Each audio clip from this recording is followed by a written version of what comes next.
Hi everybody, it's Mr. Seward, your favorite Project Lead the Way teacher, and today we're talking about elements of power, definitions, and this is in 3.2.1 in our CIM class, and we're going to talk about different types of power.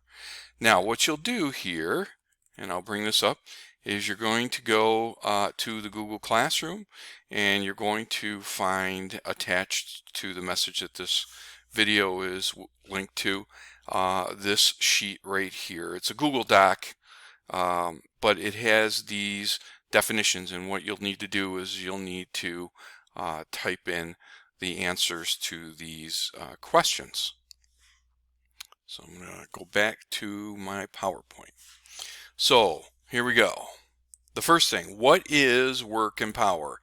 And work is defined as the energy transferred when a force displaces mass. Power is the rate at which that work is done. There's a couple different kinds of power. There is mechanical power, there is electrical power, and there is fluid power, and we're going to talk about all three of these types of power. So the first thing we're going to discuss here is horsepower, and 1 horsepower is the amount of power that's required to displace 33,000 pounds in over a distance of 1 foot in 1 minute of time. So when they calculate horsepower, that is calculated over 1 second. You divide by 60, since there are 60 seconds in 1 minute. Therefore, you take the 33,000 and you divide that by 60, and that's going to give you 550. So the power that's required to displace 33,000 pounds 1 foot in 1 minute is equal to the power required to displace 550 pounds 1 foot in 1 second. Torque, definition of it, is a twisting force on a shaft. And torque is measured in inch-pounds or in foot-pounds. The formula for calculating torque is shown in the next bullet point here.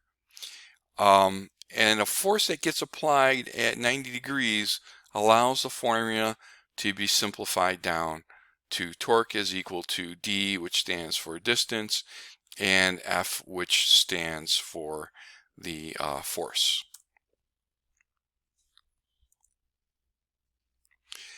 Now, fluid power, that is operated by a compressed fluid, and it is a low load carrying capacity.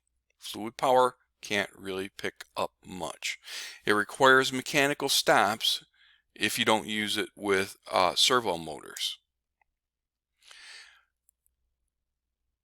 There are 2 different types of fluid power. There's hydraulic and pneumatic. And the first one here is going to be pneumatic, we're going to talk about for a second. Pneumatic systems are operated by air or another compressed gas. And there are some advantages to pneumatic power, one of them being it's very lightweight. Second advantage is compressed air is very readily available. Disadvantages, though, it's not very efficient. It also doesn't have a lot of stiffness, and it is very inaccurate, so it's low accuracy. Hydraulic systems are operated by the action of other fluids of low viscosity. So that's the definition of it. Now, the advantages of hydraulic power, it provides a lot of power. It moves high loads at reasonable speeds. It has a very moderate noise level, and it is generally more efficient. Disadvantages of hydraulic power, it's more expensive than other types of power. It is less accurate. It requires an energy system such as a pump or an accumulator. And hydraulic systems also are susceptible to leakage. So definitions of the different fluid power systems.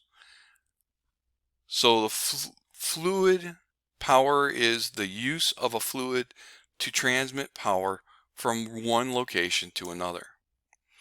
Hydraulics is the use of a liquid flowing under pressure to transmit power from one location to another. And pneumatics is the use of a gas flowing under pressure to transmit power from one location to another. So that's the presentation for elements of power definitions. You can use the video to fill in that worksheet, and you'll be turning that in to me as described in the Google Class post for this assignment.